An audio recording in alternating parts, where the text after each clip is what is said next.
I did it, guys. I've become the Clair Obscur Expedition 33, and I have some thoughts. Now realizing if I actually bothered to pay attention in French class, I could have done that intro in French. When this game was first announced, I was so on board. The concept seemed cool and Ben Starr was narrating the trailer. After seeing what games inspired the team, I was locked in day one, no matter what. Then they said Charlie Cox was going to be in it, like I needed more of a reason to play it. So going into it, I only had one question. Will it meet my expectations? It does, for the vast majority of the game. What are your thoughts on the game? Let me know down below. Like the video and subscribe if you want me to make a spoiler discussion about the game too, because there is a lot I want to discuss about when it comes to this game, but I don't want to talk about it in this review because I like keeping them spoiler free. The whole meta narrative around this game is awesome, and I would like to talk about it at some point, especially because there are some things in this game that I did not see coming. To start positive, it wears its inspirations on its sleeve in a very good way. With almost every single choice, I could tell what inspired it, and my reaction to a lot of them was, hey, I too like Persona 5's UI. And with that passion for the genre, they made some brilliant design choices. Like at its best, it's one of the most well-designed RPGs of all time. The character building might be the best in the genre. There's an insane amount of builds you can make, like an absurd amount. It shows a deep knowledge of your battle system when you have such varied options. You have 3 ability slots, and once you master a skill, you can equip them in a different menu. They're kind of like badges in Paper Mario, but they open up even more freedom than that system allows. But that's only one part of it. The spells characters can learn are super fun and can open up a lot alongside of the abilities, on top of the weapons themselves having skills. And they can be leveled up too. The weapon system can completely change how a character works. My favorite build in this playthrough was the burn build I ran on one character. Each turn they would get another stack of burn, but would do more damage with each stack. There's one boss fight where I did 250,000 damage on counterattack, and I essentially one-shotted it. I would love to play the game again to see what other builds look like. And use different characters too, because they all have their own unique and very customizable gimmick. The game feels infinitely replayable because there's so many different ways you can build the party. Oh yeah, and you choose what stats go up with each level, so there's even more freedom. I already know who I would want in my party for my next playthrough, but what build I would want to do is still up in the air because there's so many. It's actually impressive how many there are. I wish it didn't cost a consumable item to reset stats, and you could save different builds for each character. It makes wanting to experiment within a single playthrough a little daunting because there's so much to work with, and if you mess it up, it's a bit costly. For a bit, I thought I messed up my builds because things were practically one-shotting me and I wasn't doing as much damage as I used to. Then I found out I was under-leveled, but I'll get to that later. The magic system is my favorite out of recent releases for one reason: how it handles AP. Question: what's the most annoying thing about running magic builds in the majority of RPGs?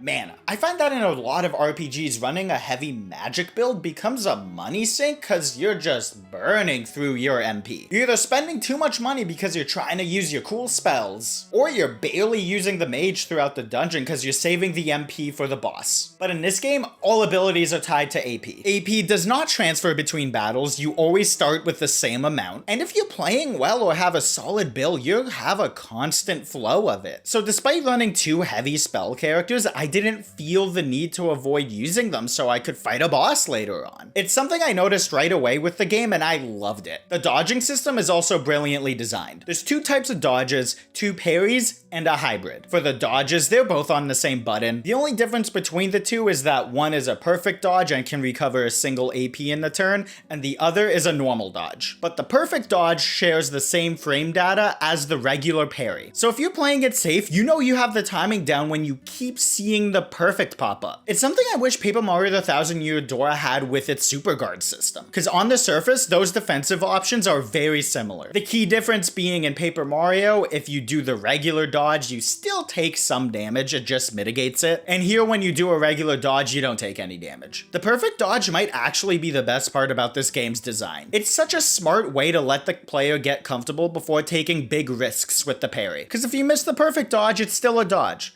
If you miss the parry, you're getting hit. Which is needed because unlike Paper Mario, you need to land every single parry in the attack string to counter it. If you miss or even dodge one, you're not hitting them back. The gradient parry, I believe, shares the same frame data with the regular dodge, but can only be used on specific attacks. And it is one of the most satisfying counters in the game, thanks to some amazing visuals and sound design. The hybrid is a jump where you can shoot afterwards. The game gives you a visual indication when it's something you need to jump over or do the gradient parry, but sometimes they do a little fake out before doing the gradient attack, so you most likely get hit your first time, but I'll get to that later. Overall, the game has a fantastic combat system thanks to amazing character building and an engaging mix of traditional turn-based RPGs and Mario RPGs. The story is fantastic and will most likely win Best Narrative at the Game Awards this year. Listen, I just really mess with an RPG that centers around grief, and bonus points if the characters have a shortened lifespan in that game. I mean, just looking at what I have behind me, this entire shelf, all those games are about grief. Final Fantasy 6, 7, 15,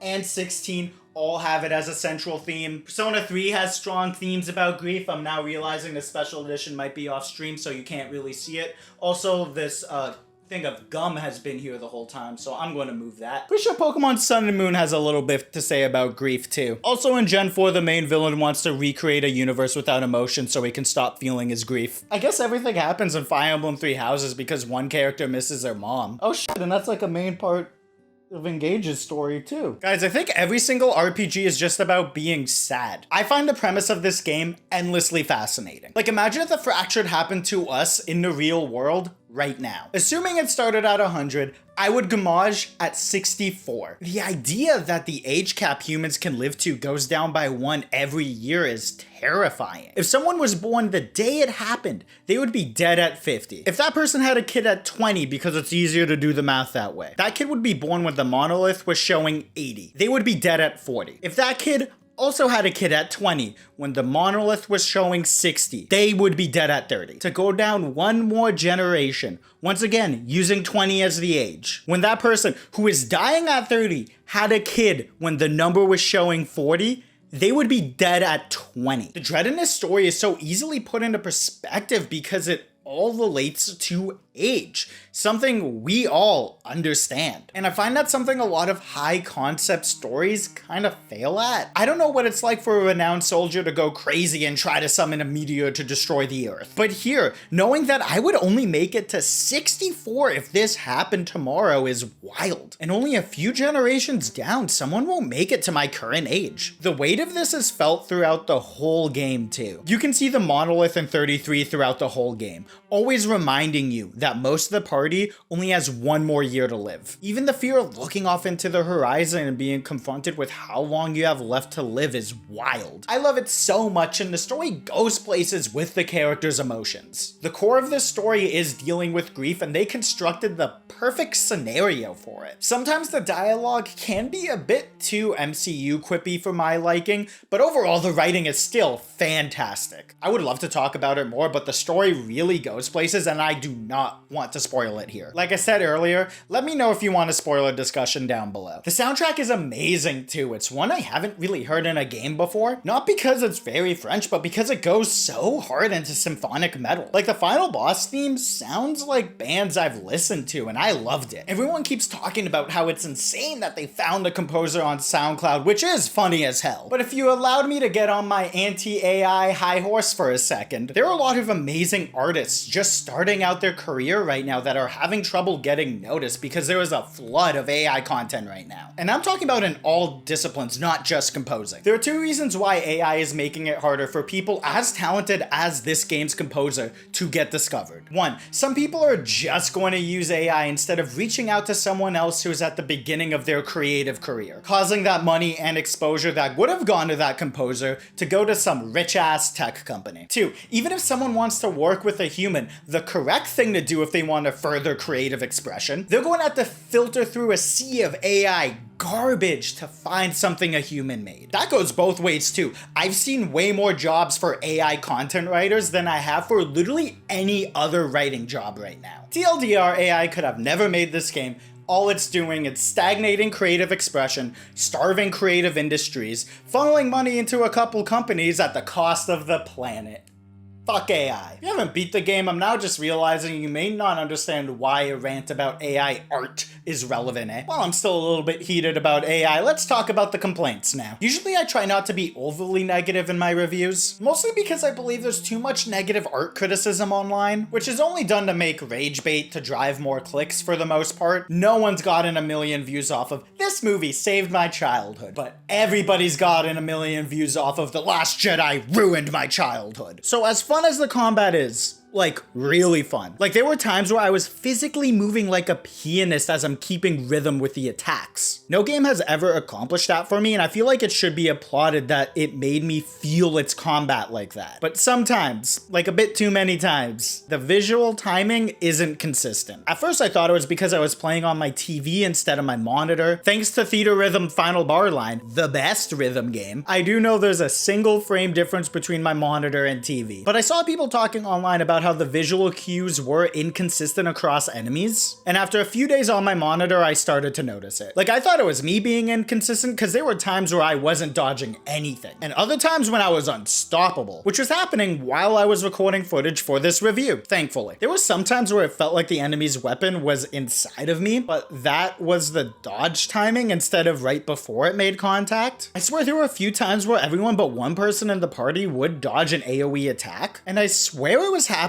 when nobody was shackled, but I could be misremembering. The first time it happened, I don't think the boss could even shackle us, but I don't remember. I'm not sure. What really exposed the inconsistency for me was Doom: The Dark Ages. There hasn't been a single time in that game where I did the little, "Really? That hit?" head tilt. Side note, Doom: The Dark Ages is also fantastic. Please play both of these games. I think the visual inconsistency might come from this being their first game, because the audio cue is very consistent. My only other beef with the combat is how some enemies attack. I hate it when enemies have a big wind-up sword attack, only for the hit to be the elbow a beat later. But the elbow comes in fast enough that you can't dodge it. I find stuff like that super annoying because it feels like a government-mandated hit. I didn't get hit because I mistimed or misread the attack. You just lied to me what the attack was. After the first time you show that attack, if I get hit from it, it is my fault, but it just makes the first time fighting enemies and bosses annoying when they have that in their kit. Outside looking in, I see that a lot in Souls-likes, and that's why I don't play the genre. I don't think it's good design because it doesn't feel like a fake out. It's the game breaking the rules of its visual language for a cheap hit. What makes it annoying here is that sometimes the difference between the fake out elbow and an actual attack is the text that pops up on screen, or a very short difference in the walk up that you might not see if it's your first time fighting the enemy. There's also times late game that bosses will toss out an attack faster than what your dodge recovery is, and I hate that so much. I don't expect an attack to come out that fast, because if I just dodged twice in a row with no attack,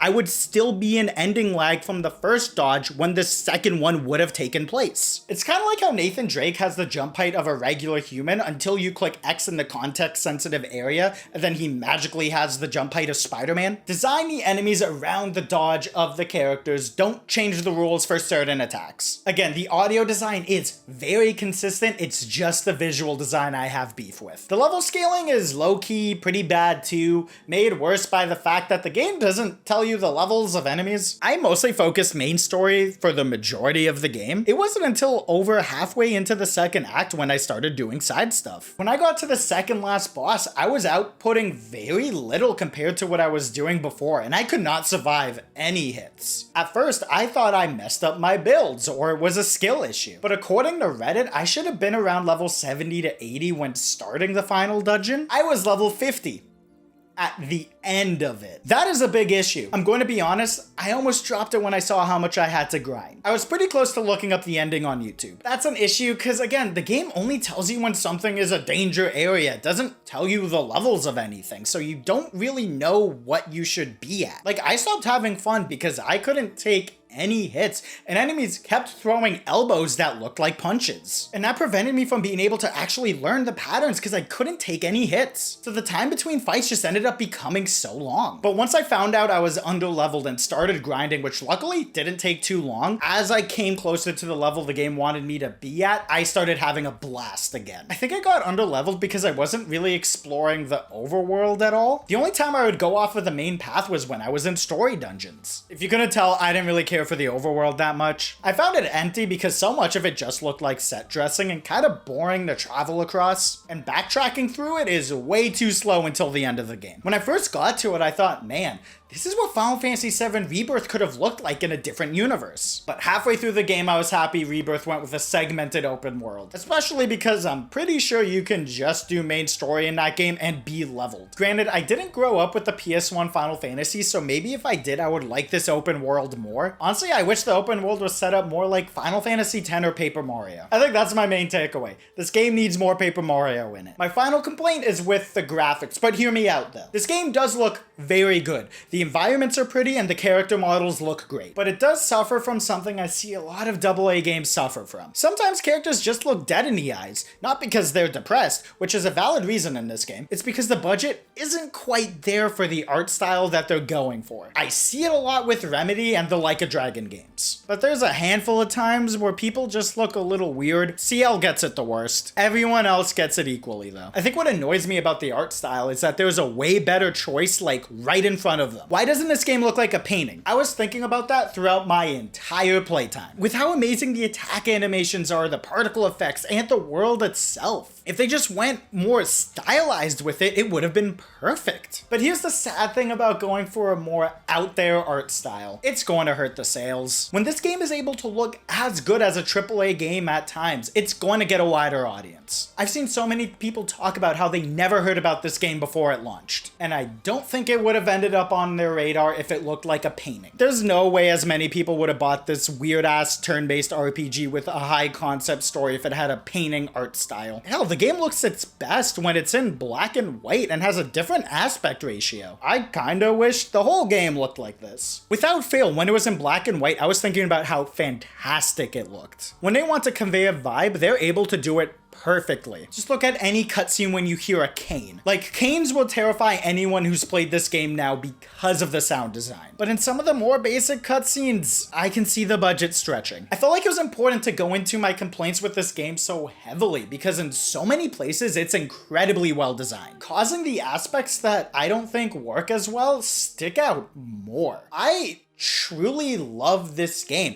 and much like a professor giving a high mark, I wanted to really focus on why it lost the single point to help it improve. Clair Obscur Expedition 33 is so close to being the best turn-based RPG of the gen. When the story was popping off with some amazing visuals and sound design, I was at the edge of my seat. The entire soundtrack had me vibing. When the combat clicks, very few games come close, and when it isn't clicking, mostly because of bad level scaling, it is not as enjoyable. It is truly the most Persona 5 coded game of all time, ridiculously amazing in some places and a little messy in others. But I love a messy game, I find them endlessly fascinating. Before going into the final dungeon, I was stuck between giving this game an 8 out of 10 or a 9 out of 10. Really depended on how well I was doing on the combat, but I later found out it was because I was ridiculously underleveled. Side note, we're still underleveled when I beat the game. Reddit told me to do it at 70, but I did it at 65. But after realizing I wasn't enjoying the game as much because I was underleveled, which is partially on me, I started to love it again. And I think I will love it more on a replay than I do now. So while it really seemed like I should just split the difference with how I was feeling and give it an 8.5 out of 10, I truly think this game deserves at least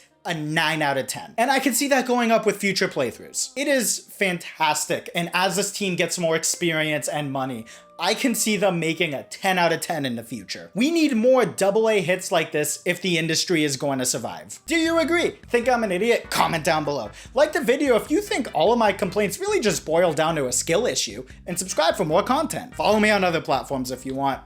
Take care, guys.